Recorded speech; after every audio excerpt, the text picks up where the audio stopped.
Meus irmãos, vamos ler alguns versículos da Bíblia Sagrada esta noite, amanhã melhor. Primeiro livro dos Reis, capítulo 17, versículo de número 8. Glória a Deus.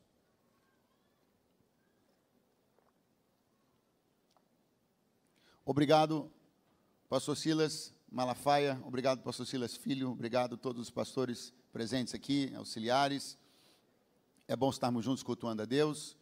Recebam, por favor, um abraço, minha gratidão por mais essa confiança e oportunidade. Estou com a minha família hoje aqui, na verdade, claro, uma parte dela, mas que bom que justamente num dia como hoje, né, eu pude estar acompanhado aqui da minha família. Está aqui minha esposa, uma figura semi-anônima, né, na terra, está sem agenda, essa irmã domingo de manhã, oremos pelo ministério dela. Aí veio hoje aqui, né. Está ali também a Larissa, a irmã mais nova da Camila, e o pastor Jonatas, esposo dela. Deus seja louvado, que bom estar aqui com uma parte importantíssima da minha família. Na verdade, com a parte mais importante dela. Aleluia. Houve uma correção a tempo. Deus de livramento está entre nós. Aleluia. 1 Reis, capítulo 17, versículo de número 8, a seguir está escrito. Então veio a ele a palavra do Senhor, dizendo: levanta-te, e vai a Sarepta, que é de Sidom, e habita ali. Eis que eu ordenei ali a uma mulher viúva que te sustente. Então ele se levantou e foi a Sarepta, chegando à porta da cidade. Eis que estava ali uma mulher viúva apanhando lenha. E ele a chamou e lhe disse: traze-me, peço-te, numa vasilha um pouco de água que beba. E indo ela a buscá-la, ele a chamou e lhe disse: traze-me agora também um bocado de pão na tua mão. Porém ela disse: vive o Senhor teu Deus, que nenhum bolo tenho, senão somente um punhado de farinha numa panela e um pouco de azeite numa botija.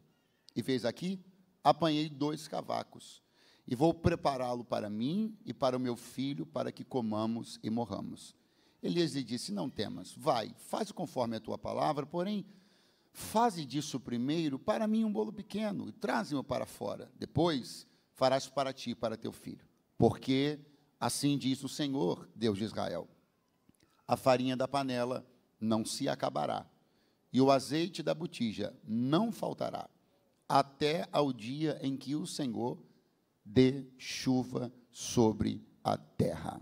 Quantos podem dizer graças a Deus? Quantos podem dizer aleluia?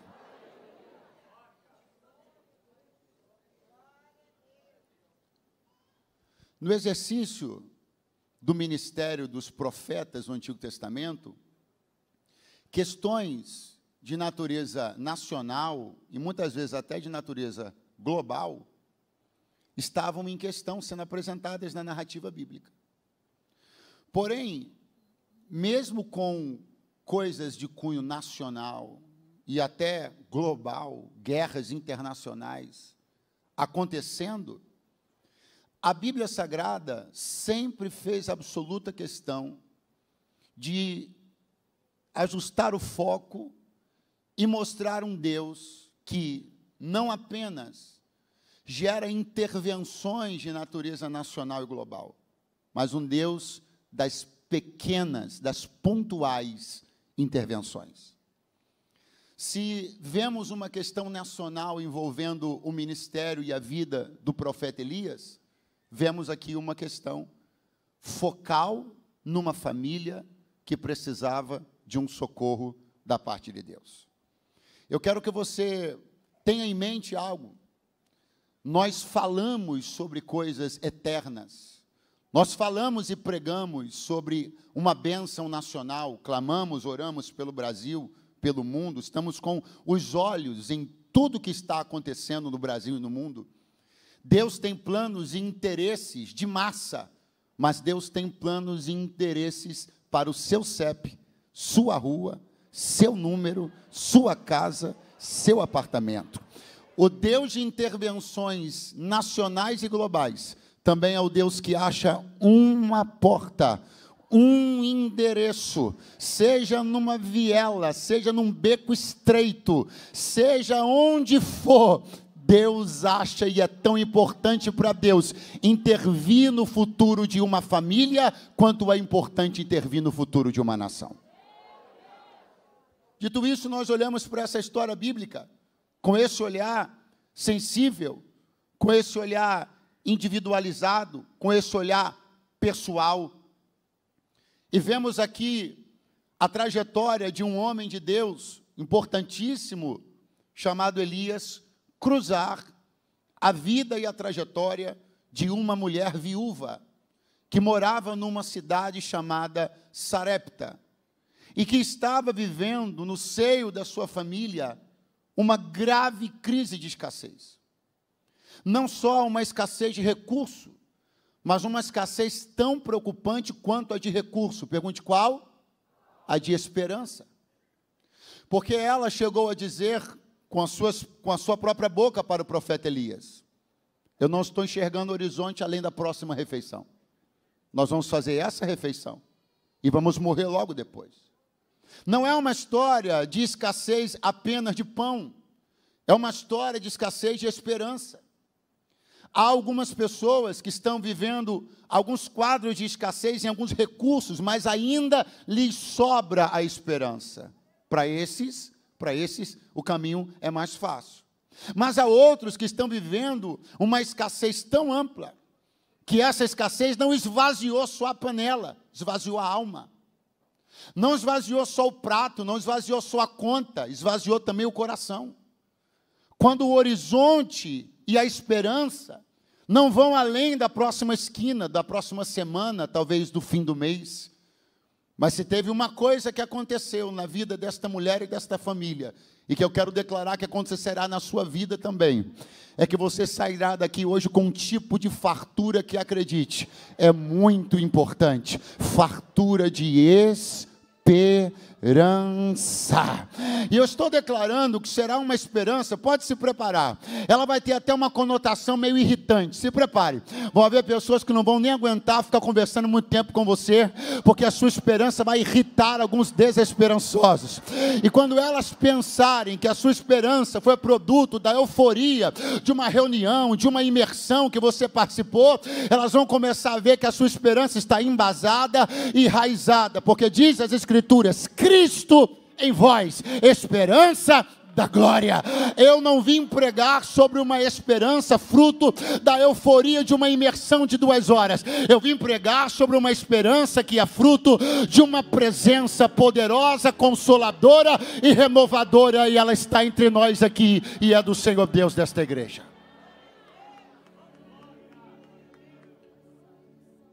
O Senhor olha para este homem, Elias, que estava envolvido numa grande missão, e o Senhor disse para ele: eu ordenei uma mulher viúva que sustente você. Estava sem chover na terra, por causa de uma palavra que esse homem de Deus liberou. Ele foi sustentado por Deus durante um tempo, nas margens de um ribeiro, mas como não chovia, o ribeiro secou. E aí agora, quando seca o ribeiro, o Senhor olha para ele e diz assim: agora levanta-te, vai a Sarepta, que é de Sidom. Diga comigo: Sarepta, que é de Sidom. O mundo daquela época era muitas vezes menor do que o mundo dos dias de hoje. Muitas vezes menor. Então, conhecer as cidades e os países vizinhos era uma coisa absolutamente normal. Sarepta e Sidom não estavam tão longe de Israel. O que eu quero dizer a você é que, aparentemente, não havia muito sentido, ou melhor, necessidade, em que o Senhor desse esse adendo, essa referência, completasse o endereço dizendo Sarepta, que é de Sidom. Se Deus dissesse para Elias: vai a Sarepta, lhe bastaria, e ele teria chegado no endereço. Mas o Senhor fez questão de dizer que a cidade onde estava aquela mulher que Elias procuraria pertencia a um território maior que se chamava Sidom. Existem 2 coisas importantes para você entender aqui. A primeira é que o Antigo Testamento está repleto de apontamentos, de sombras, que começam a esboçar, desenhar e demonstrar aquilo que aconteceria no futuro, em relação à amplitude da ação de Deus na vida dos homens. Porque você sabe que até então tudo estava muito restrito a um país e a um povo de Israel. Mas Deus já vinha dando sinais para a humanidade que tinha planos maiores, ainda bem, porque isso incluiu a mim e a você, quem diz glória a Deus. Quero lembrar a você que o Senhor Jesus, certa vez, estava na sua cidade natal, em Nazaré, melhor, na sua cidade onde ele cresceu, Nazaré, e ali estava numa reunião de oração, uma reunião de leitura bíblica, na sinagoga, e em dado momento, Jesus disse assim uma coisa, ele disse, havia muitas viúvas em Israel nos dias de Elias, mas foi a uma estrangeira que o Senhor enviou. Na verdade, desde lá do livro dos reis, o Senhor já vinha dando um apontamento sobre essas fronteiras que na cabeça dos homens existiam, mas que na cabeça de Deus nunca existiu, porque do Senhor é a terra, a sua plenitude, o mundo e os que nele habitam. Talvez a razão pela qual você não tem se sentido muito esperançoso quanto ao seu futuro, é porque você não pertença ao contexto A, você não tem o sobrenome B, porque você não tenha nascido aqui, ou não tenha nascido ali, porque não há uma tradição de crentes na sua família. Talvez Deus esteja chamando alguém aqui para o ministério, e alguém tem temido porque não há uma tradição de ministros na sua família, mas eu quero lembrar das palavras de Jesus. Havia tantas viúvas em Israel, mas Deus resolveu buscar uma lá no exterior, porque Ele busca quem Ele quer, aonde Ele quiser. Eu estou pregando sobre um Deus que não conhece fronteiras, Ele não precisa de visto, não precisa de aprovação de consulado nenhum para entrar em qualquer parte. Pastor, mas a área lá é dominada por fulano de tal, só até ele tomar ciência de que existe um dominador superior sobre os céus e sobre a terra. Então escute, e se alguém puder levantar as mãos é uma boa hora. Eu estou declarando que seja aonde for, ainda que seja na boca do inferno, Deus vai buscar alguém que Ele ama.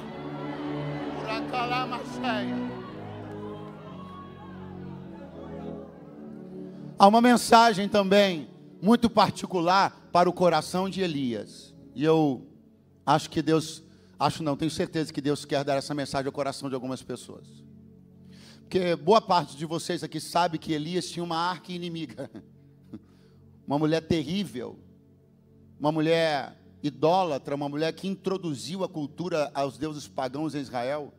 Ela trouxe consigo do seu país, na bagagem, as práticas idólatras e contaminou Israel com aquela idolatria. Claro que eles quiseram, mas ela é responsável por essa introdução, por ter apresentado Baal para Israel. Foi ela que apresentou Baal para Israel. Qual é o nome dessa mulher? Tem gente que tem até medo de falar o nome dela. Aleluia. Qual é o nome dessa mulher? Então preste bem atenção, a mulher que mais prejudicou a vida de Elias chama-se Jezabel.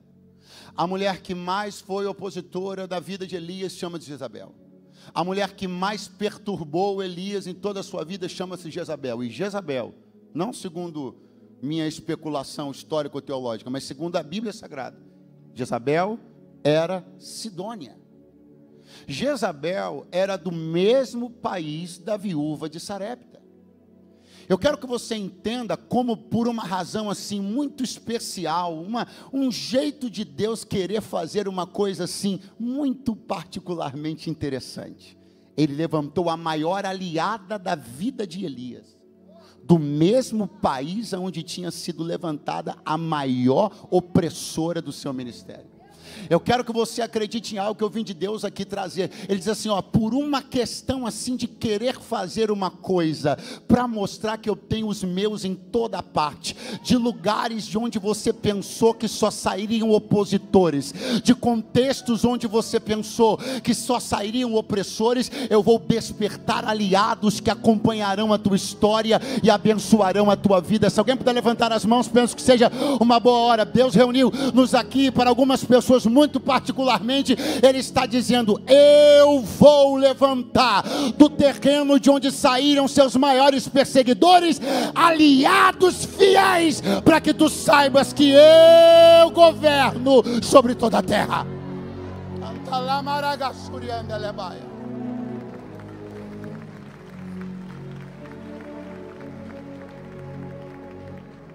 Levanta-se, Elias, e vai no endereço que Deus disse. E quando Elias está indo no endereço que Deus disse, diz a Bíblia Sagrada que vinha vindo a tal mulher de quem Deus tinha falado para ele. E de repente eles vão se encontrar. Pergunte onde? Muito fraco, pergunte onde? Na porta da cidade. O encontro entre Elias e a viúva de Sarepta vai acontecer na porta da cidade. O encontro que vai mudar a vida de Elias e vai mudar a vida, a família, o futuro da viúva de Sarepta, acontece na porta da cidade. É indiscutível. Duas coisas são indiscutíveis aqui. A primeira, Elias, o homem de Deus, o profeta de Deus, foi uma porta de Deus para a vida daquela mulher. Não fosse ele, ela não teria recebido a palavra que mudou o destino da sua família. Mas também é inquestionável que aquela mulher foi uma porta de Deus para a vida de Elias. Não fosse ela, ele não teria tido convivência, teto e pão durante quase 3 anos. O que estou dizendo para você é que ambos servem um ao outro como portas. Elias é uma porta para ela, o que não impede que ela seja uma porta para Elias. E o encontro entre os dois aconteceu exatamente debaixo de uma porta. Porque as portas sempre vão se atrair. Quando você entender o poder que há em ser um facilitador da vida das pessoas, quando você compreender que favores que você tem aguardado para si, quando você se dispuser a prestar aos outros, mais facilmente você os atrairá. Não olhe só para o seu contexto, sua crise, seu problema. Abra-se para a oportunidade de ser porta de Deus para a vida de alguém. Oh, aleluia, pastor, mas eu não estou dando conta nem da minha vida, eu não estou dando conta nem da criação dos meus filhos, eu não estou dando conta nem das crises do meu casamento. Eu estou entendendo, mas mesmo assim não se omita da responsabilidade de dar uma palavra para uma amiga sua que está em crise conjugal. Não se omita da responsabilidade de dar palavra de esperança para uma mãe que está com um filho desenganado no hospital, porque enquanto eu estou me ocupando de ser porta de Deus para a vida de alguém, Deus está me apresentando as portas que Ele tem na terra. O servo de Deus não é um complicador, ele é um facilitador. As pessoas não podem ter seu caminho mais difícil depois que conhecerem você. Elas têm que ter seu caminho mais fácil depois de conhecerem. Sua companhia não pode trazer agravo para as pessoas. Sua companhia tem que trazer leveza, tem que trazer graça, tem que trazer perfume. Aproveita que você sentou do lado de alguém desse jeito, olha para ele e diga assim: não estou sentado aqui por acaso não, eu quero ser uma porta de Deus na sua vida. Você pode ser uma porta na minha vida, e nós estamos todos debaixo da grande porta da graça do Senhor. Portas se atraem. Naquele dia em Sarepta estava acontecendo uma convenção de portas. Elias para a viúva para Elias, e os dois onde se encontraram? Na porta da cidade. A Bíblia Sagrada diz que aquela mulher estava num exercício, numa labuta. E eu não sei você, mas eu amo ver gente que trabalha. Eu amo ver gente que não desiste. E quando nós olhamos para a Bíblia Sagrada, nós não olhamos para a revelação de um Deus que incentiva ou que fomenta a inércia do homem. Pelo contrário, quando eu olho para a Bíblia Sagrada, eu vejo um Deus que socorre, não os inertes, mas aqueles que estão imbuídos do desejo e da vontade de sair para a rua todo dia e vencer. Eu não sei quem não tem visto a hora que você acorda, mas Deus me trouxe para dizer: eu tenho visto. Eu não sei quem tem sido desleal, quem não tem observado e não tem honrado os teus esforços, Pai, assim te diz o Senhor, mas Ele me trouxe para dizer: eu tenho visto o dia que tu sai, a hora que tu sai, eu tenho visto quanto você tem se empenhado pela provisão da tua casa, eu tenho visto quanto você tem se empenhado pela salvação dos teus filhos. Eu não sou socorro para os inertes, mas a Bíblia diz: aquele que busca, encontra, o que bate, se abre. Oh, eu não vim pregar para quem está na rede esperando socorro, eu vim pregar para quem sai todo dia de manhã atrás de lenha.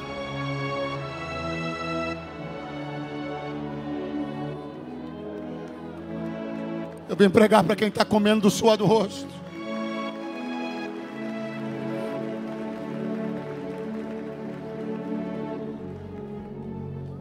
Eu não posso dar uma palavra de esperança para quem pegou os filhos e os lançou para ser educados por outros porque desistiu da sua educação. A única palavra que eu tenho para você é: volte a assumir a sua responsabilidade de educar os seus filhos. Porque terceirizar essa responsabilidade não vai atrair o favor de Deus. Quando você se mostrar ser a primeira pessoa comprometida com a sua família, Deus será a segunda. Eu vou tentar outra vez. Quando você se mostrar ser a primeira pessoa comprometida com a sua família, Deus será a segunda. Ele me trouxe para dizer: se você se comprometer, eu me comprometo junto com você. Se você se levantar, amanhã de manhã eu vou me levantar junto com você. Se você não desistir do teu casamento ainda hoje, eu também não desisto, diz o Senhor. Ou se alguém puder levantar as mãos, eu sinto uma atmosfera da visitação do Deus, cujo poder é encorajador.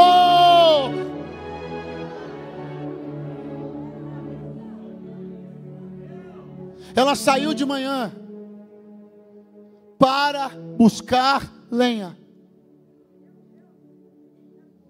E justamente a tal da lenha, onde estava?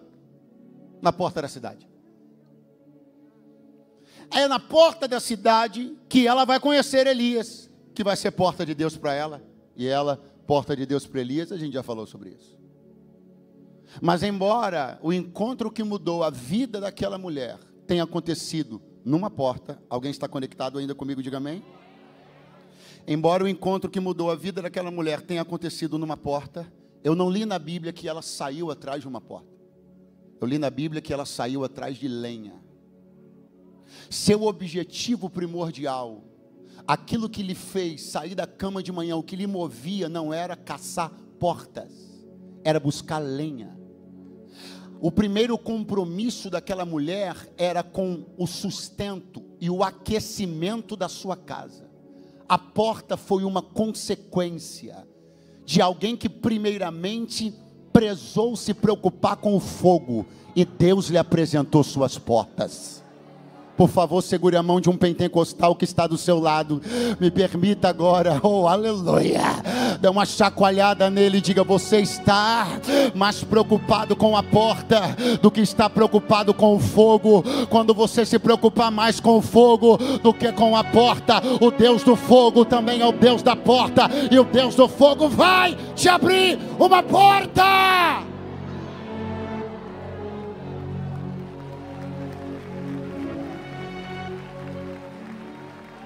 Tenha coragem de não começar amanhã, segunda-feira, como todas as outras segundas-feiras que você começou. Pergunte como? Como um caçador de portas.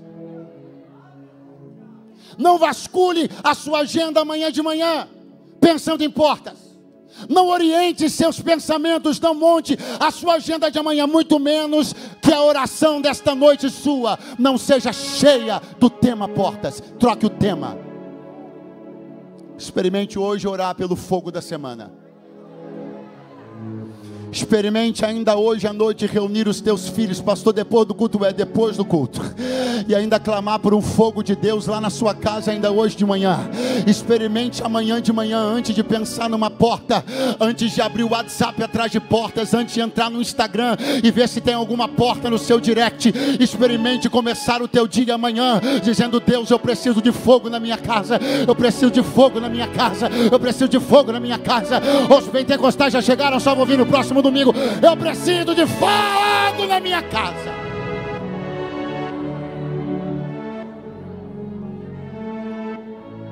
Comprometida com o sustento da sua casa, labutando, trabalhando, fazendo a sua parte. Saiu de casa, arregaçou a manga. Não come o pão da preguiça. Comedores do pão da preguiça não vão conhecer o pão da vida. Comedores do pão da preguiça não atraem o favor de Deus. Deus me trouxe aqui com muito carinho para dizer uma coisa para você. Tu és crente, tens esperança, tu carregas a Bíblia, que coisa linda. Tu crês num Deus que move o céu e a terra? Eu também. Tu crês num Deus que pode tudo? Eu também. Tu crês num Deus que toca em qualquer pessoa, que faz qualquer recurso chegar? Eu também creio. Mas isso não tira de você a responsabilidade de sair todo dia para cumprir tua parte. Se você pensa que a igreja cristã é um ambiente de fomento à preguiça, ao sentar-se, cruzar as pernas e ficar esperando que algo de natureza sobrenatural aconteça, te informaram as coisas erradas. Igreja de Jesus não é esse tipo de ambiente, não. O ambiente da igreja de Jesus é um ambiente de incentivo, de fomento, de incêndio, para que pessoas empreendam, acreditem, se levantem. Nós não temos parte com nenhum tipo de ideia ou de ideologia que fomente assistencialismo ou coisas dessa natureza. O que Jesus nos ensinou foi: meu Pai trabalha até agora e eu trabalho também.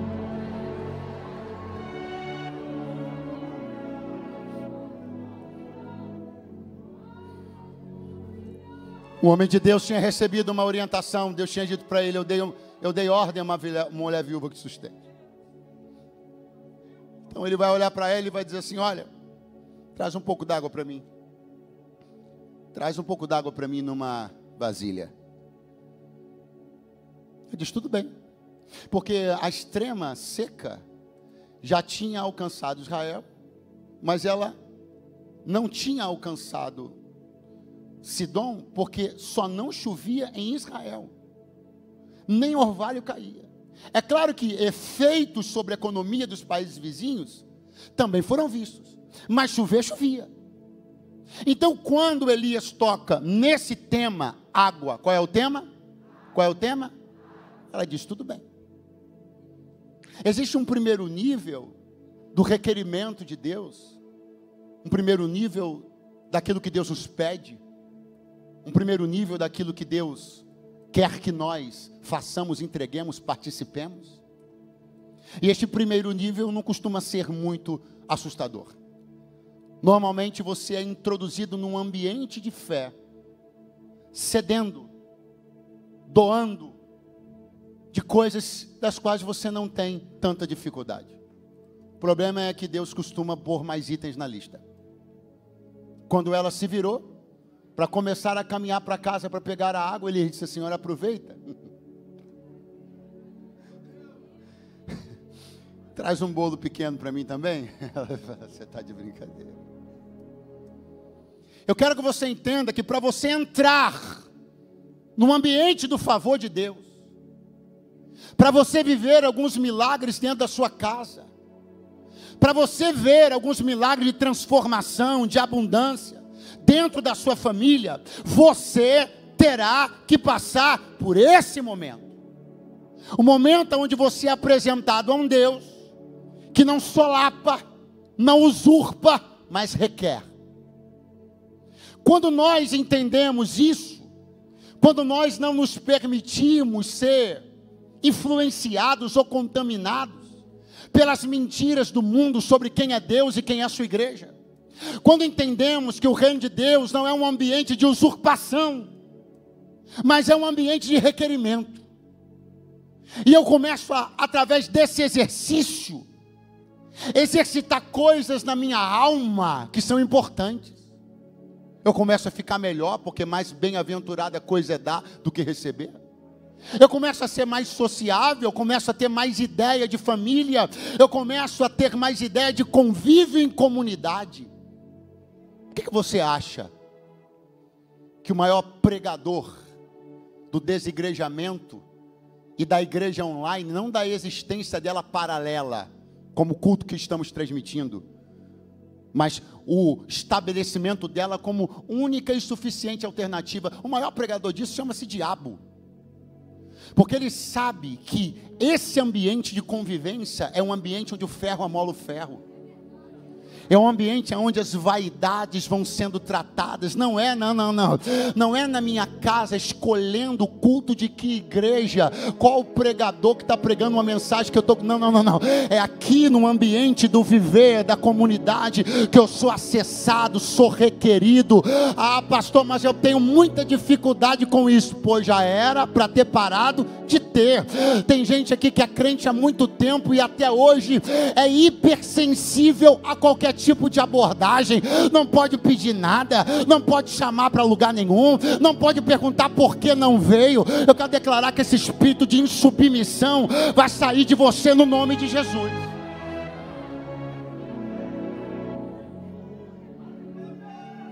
Elias a inseriu num ambiente de participação, de doação. Traz a água. Quando ela saiu, toda alegrinha, legal, água, tranquilo. Estou com a caixa d'água cheia. Ele disse, traz o bolo também. Quando a lista ganha itens, que é sobre esses itens que a gente tem dificuldade. Porque enquanto Deus disse para alguém aqui, perdoa, estava tudo bem. Quando Ele disse quem...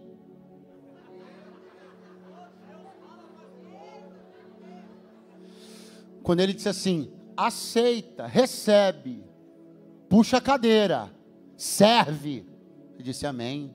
Quando Ele disse o nome, você disse, oi?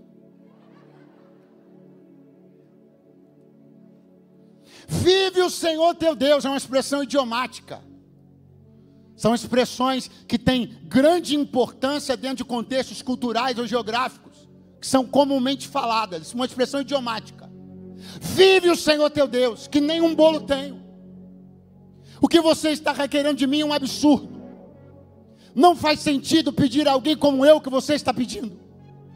Não faz sentido tentar inserir uma pessoa que precisa num ambiente de doação. Eu não tenho nenhum bolo. Veja aqui, apanhei esses cavacos. Cavaco não é aquele negócio da padaria não, irmão. Cavaco é a lenha, é o carvão, é a lenha. Melhor, é lenha, carvão não, é lenha. Cavaco é lenha, pedaço de madeira. Ler cavaco já fala assim, não estava com tão pouca comida assim, tinha 3 cavacos. Isso com manteiga é uma maravilha. Ela diz assim, olha, você está vendo aqui os pedaços de madeira? Eu tenho um pouco de farinha, punhado, quase nada. Um restinho de azeite numa botija. Sabe qual é o meu plano? Vou fazer um bolo para mim. Quem ainda está aí, diga amém. Eu fico maravilhado com essa parte. Vou fazer um bolo para mim, um bolo para o meu filho. Vamos comer e vamos morrer. Essa é uma hora muito interessante da história. Sabe por quê? Porque Deus não tinha tocado no nome do menino em nenhum momento com Elias. O menino não tocou, Elias não tocou no nome do menino em nenhum momento com ela. O menino não está na cena. Ela trouxe o menino para a história como um argumento. Ela trouxe seu filho para a conversa como uma maneira de tentar sensibilizar Elias, como quem diz, cara, tem uma criança no meio disso. Não é possível que você vai dar continuidade ao absurdo desse pedido. Porque se fosse para você tirar do meu prato, tudo bem, sou adulta como você, mas não é só do meu prato que você vai tirar não, você vai tirar do prato uma criança. Pastor, qual é a tática que a viúva de Sarepta está usando? Vou te contar. Ela está pegando o seu drama, está pegando seus filhos, sua família, seu casamento, o que quer que seja, está trazendo para um assunto daquilo que Deus está pedindo dela, achando que trazer um problema vai fazer Deus de desistir. Mas eu queria que você olhasse para alguém que está do seu lado e dissesse para ele, você acha mesmo, horrível, vai de novo, diga, você acha mesmo, que Deus vai ser surpreendido com a notícia que você tem um filho problemático? Com a notícia que o seu casamento está atravessando uma crise? Deus me trouxe para dizer, não tente usar seus filhos como escudo. Eu não vou desistir de querer de você o que eu quero, não vou desistir de colocar você no meu plano, eu não vou desistir de exigir de você idoneidade, nem santidade, só porque você está vindo de um problema assim ou assado. Eu não vou pegar as tuas justificativas e absorvê-las para desistir dos meus planos para você, não. Eu quero que você entenda que eu não estou entrando na sua vida para ser um problema a mais. Eu estou entrando na sua vida para resolver os seus problemas. Repete comigo, filhos são flechas, não são escudos. Pare de usar seus filhos como escudo para se proteger atrás do que Deus está querendo investir em você. Pare de usar os problemas da sua família como um pretexto para não entregar o que Deus tem pedido você para entregar. Não vim pregar sobre um Deus que subtrai, eu vim pregar sobre um Deus que requer algo, mas é suficientemente poderoso para fazer muito mais abundantemente além do que pedimos ou pensamos. Então levante a mão o mais alto que você puder. A Deus ninguém sensibiliza com histórias tristes. Não é contar a história triste da sua família que fará Deus desistir daquilo que Ele está pedindo a você, porque o que Ele está te pedindo é o meio que Ele encontrou para te inserir num plano de vida que é maior do que o seu.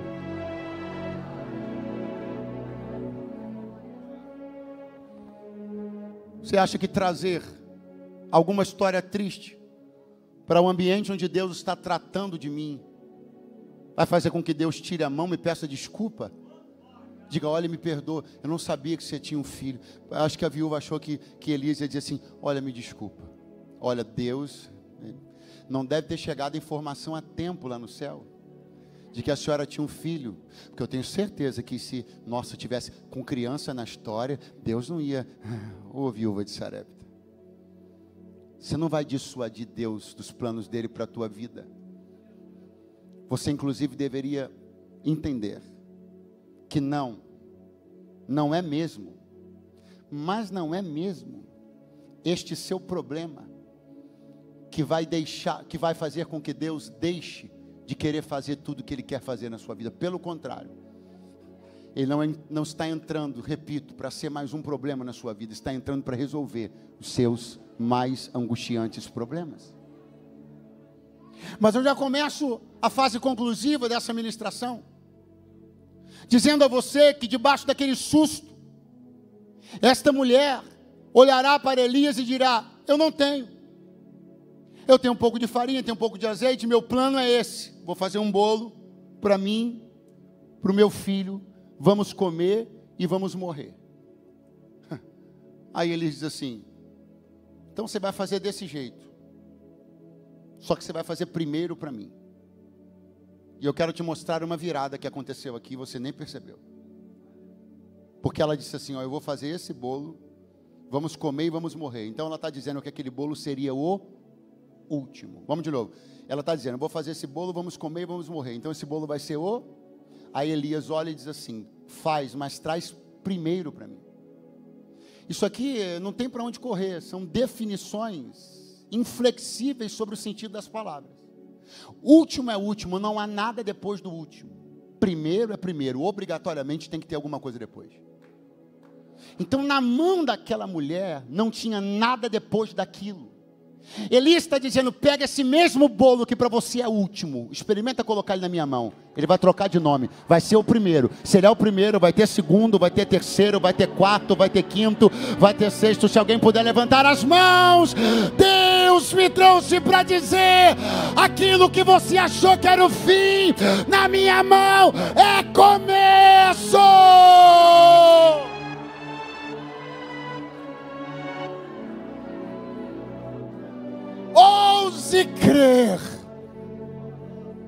Ouse crer que Deus está dando um fim no fim. Ouse crer que Deus está eliminando a natureza última do teu recurso, dizendo: vai se tornar o primeiro, vai chegar mais. Deus está mandando dizer que vai eliminar a natureza última da tua alegria e vai dizer: é só a primeira, vão vir outros momentos de grande alegria. Eu acredito neste Deus, e se mais alguém acredita, se expresse de alguma maneira, alguma maneira, alguma maneira, alguma maneira.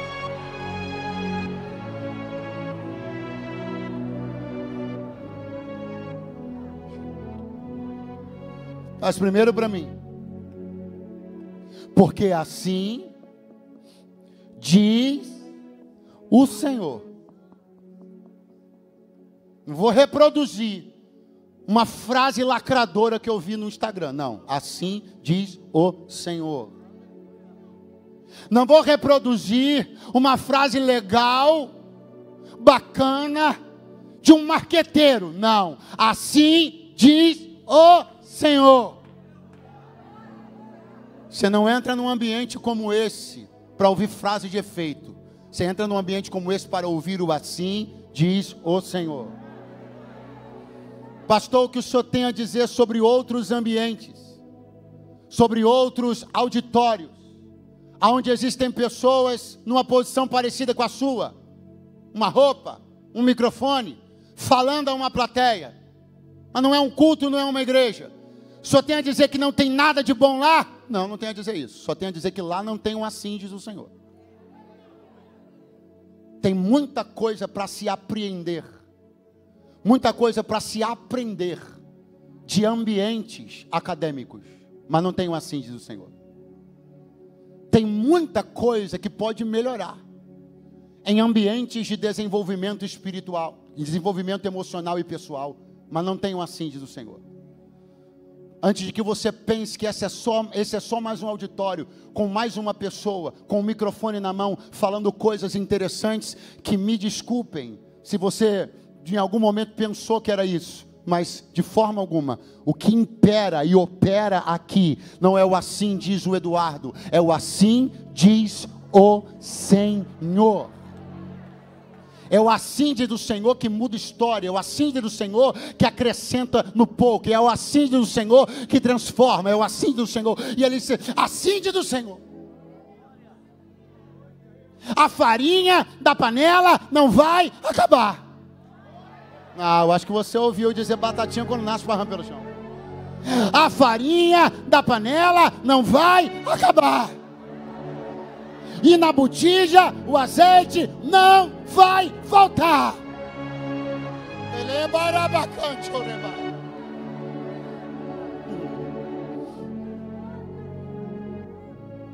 O que Deus estava dizendo para aquela mulher é o seguinte: eu estou assumindo hoje, por conta do que você decidiu entregar, porque você decidiu acreditar nesse ambiente de fé.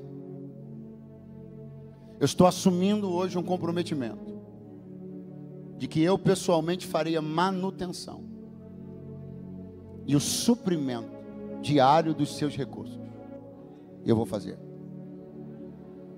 Só que a palavra de Elias para a viúva, e a que eu encerro, não terminou aí. Há um detalhe que muitas vezes é ignorado e é uma pena. Porque Elias diz assim: não vai acabar a farinha, não vai acabar azeite, até que chova de novo sobre a terra. Quantos aqui acreditam que ver todo dia farinha e azeite brotar dentro dos seus recipientes seja maravilhoso? Diga amém. Não é pegadinha não, irmão. Quem acha que é maravilhoso, diga amém. Quem gostaria de ter a experiência de dia após dia olhar para o fundo de uma panela e ver a farinha que não estava ontem? Tirar azeite de uma botija e quando olhar, continua lá. Quem gostaria? Quem gostaria? Mas é só até que chova. Porque existem coisas que só são boas, como são, ou como devem ser, se respeitados seus tempos e limites. Aquilo que você acha que será bom por toda a vida, não será bom por toda a vida, se ultrapassar um limite. Milagres, eita palavra bonita, repete forte, diga milagres. Também tem um tipo de beleza quando acabam. Porque o que você precisa entender é que o término de um ciclo de milagres estará dizendo a você uma coisa importante que você deveria gostar muito de ouvir. Qual? Você não precisa mais. Pastor, não preciso mais de milagres? Não deste. A verdade é que nós estaremos sempre, eu não disse de vez em quando, eu disse sempre, na dependência dos milagres de Deus. Sempre desejoso estar debaixo da potente mão do Senhor, sempre, mas existem ações de Deus que não serão mais necessárias quando voltar a chover. E se você ainda não enxergou essa beleza, eu vim te convidar a enxergar a beleza do milagre que acaba. Porque quando alguns milagres terminam, é indicativo de que Deus está julgando que você está pronto para você, tua família e a chuva voltarem a produzir azeite e farinha para dentro da tua casa. Escute bem uma coisa que eu vou dizer aqui. Por mais que eu tenha vivido e vivi, está aqui minha esposa, que viveu também. Por mais que eu tenha vivido um tempo da minha vida de cesta básica de igreja, ainda bem que esse milagre acabou. Você vai aprender a glorificar a Deus por alguns socorros quando acabam, porque o fato de alguns socorros paralisarem é sinal de que há chuva de novo sobre a terra. Caitarabacalamacheia. Pega a mão da pessoa que está do teu lado, dá uma acordada nela e diga: quando não tiver mais farinha e azeite de graça, é porque você, tua família, Deus e a chuva vão dar conta.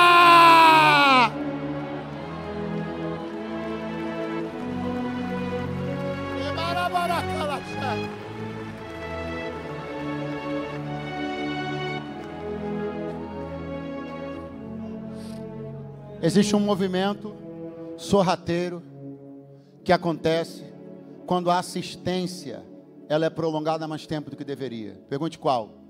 A dignidade vai sendo minada. Você acha que será bom para você permanecer mais um ano recebendo farinha e azeite de graça, mas tua dignidade não sobrevive até o fim desse ano. E por Deus conhecer que não basta só te dar pão, Ele também precisa preservar sua dignidade. Ai meu Deus do céu. Ele vai suspender alguns recursos, vai suspender alguns envios, mas vai te convidar a olhar para os céus e perceber que uma abundante chuva está chegando. Deus está me dando ordem para dizer a alguém: eu não te abandonei porque a farinha parou de aparecer, eu não te abandonei porque o azeite parou de minar de dentro do vaso. Eu estou contigo agora de um jeito diferente do que estava antes. Antes foi de graça, agora com chuva, com chuva, com chuva, com chuva, com chuva.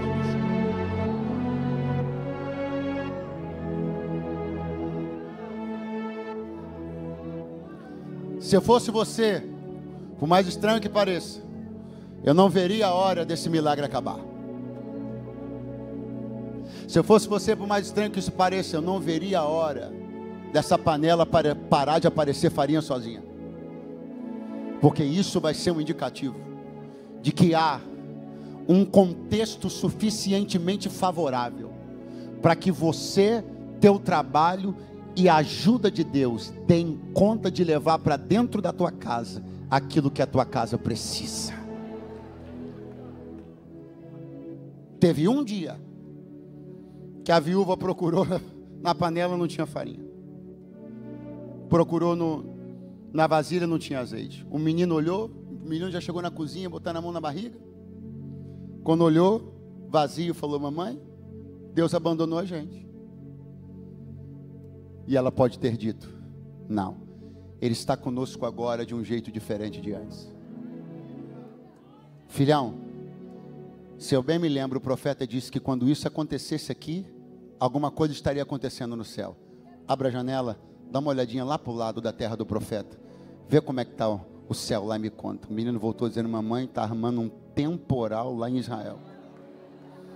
A viúva olhou para o menino, isso aqui é uma conjectura. A viúva olhou para o menino e disse assim: pois é, meu filho, amanhã é eu, você, Deus e a chuva. Amanhã de manhã nós vamos sair atrás da farinha e do azeite e Deus vai continuar sendo com a gente. Pastor, o que é isso? É Deus desparafusando a rodinha da bicicleta, tirando o auxílio que te apoiou por um tempo para te dizer: vai, vai, vai, vai, vai, vai. Só quem está ouvindo o que eu estou dizendo, levante-se do seu lugar agora. Deus não tirou esse auxílio para te matar. Deus tirou esse auxílio para revelar-se a você no outro nível.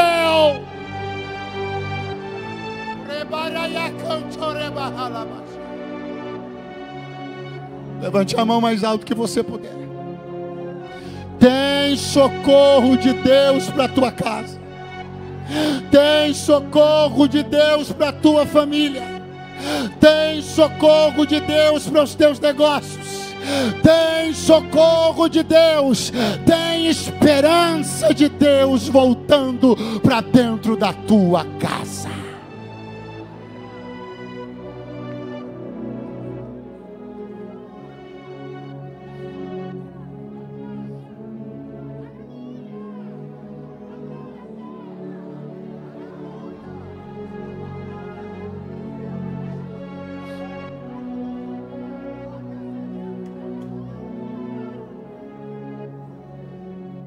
Há uma frase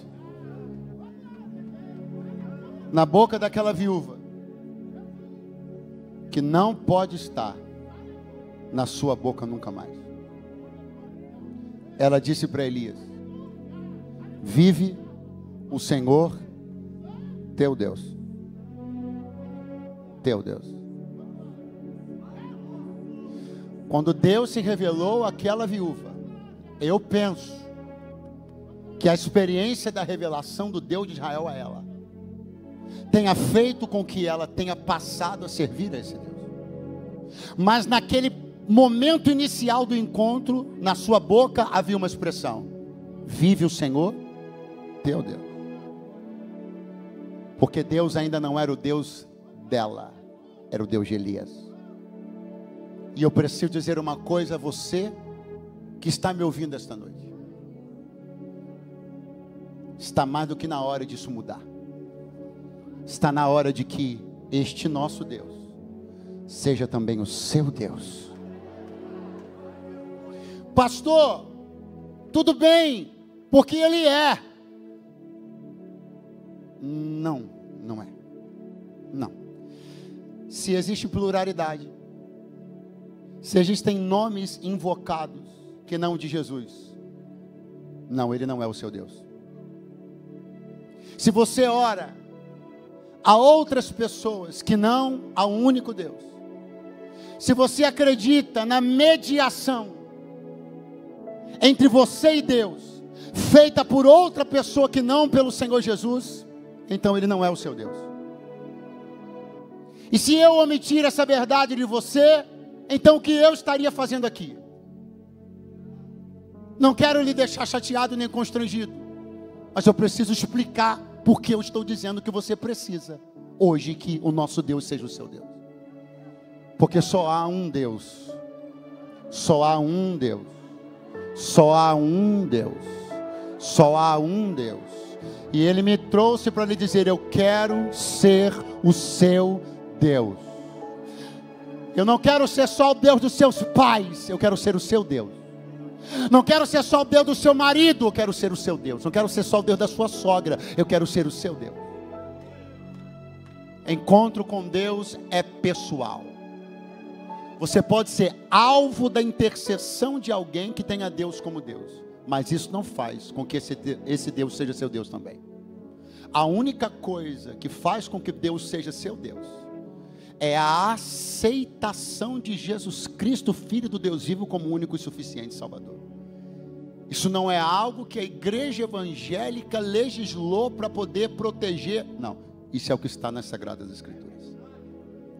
Pastor Eduardo, embora conhecendo todas as músicas que foram cantadas, ou boa parte delas, embora há muitos anos sendo parceiro da Associação Vitória em Cristo, embora eu tenha assistido centenas de mensagens do pastor dessa igreja pela TV, a verdade aqui é, pensando bem, aquela decisão de verdade de servir a Deus eu não tomei até hoje.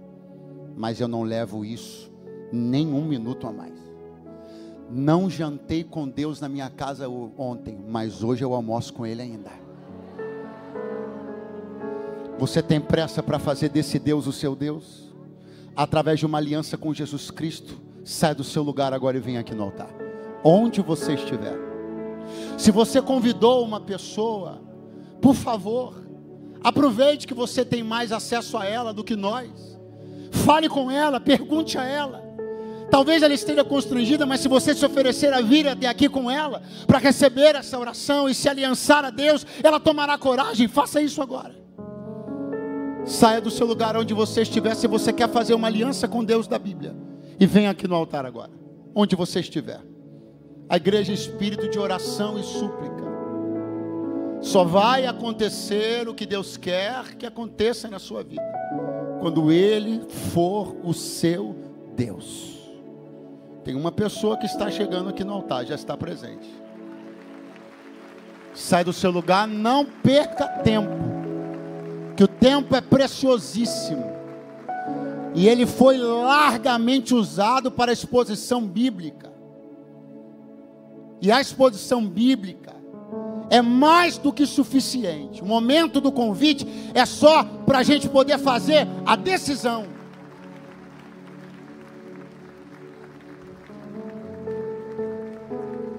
Pastor, um dia eu servi a Deus, mas porque aconteceu isso e aquilo, posso contar agora? Não. E nem precisa. Jesus está mandando te dizer, eu te recebo de volta, vem. Se alguém está afastado de Jesus e da igreja e quer retornar para a casa do Pai, sai do seu lugar, venha no altar agora. Eu vou te dar mais um minuto para fazer isso. Se você quer hoje se reconciliar com Jesus e com a igreja, saia do seu lugar e venha no altar agora. Agora. Cadeias estão sendo quebradas. Pastor, tentei sair, não consegui. Parecia que meu pé estava pesado. Eu estou te liberando no nome de Jesus. Você está num ambiente de fé. Pode tentar de novo que você vai conseguir sair do seu lugar. Já tem alguém no corredor também. Glória a Jesus. Glória a Jesus. Pastor, por favor.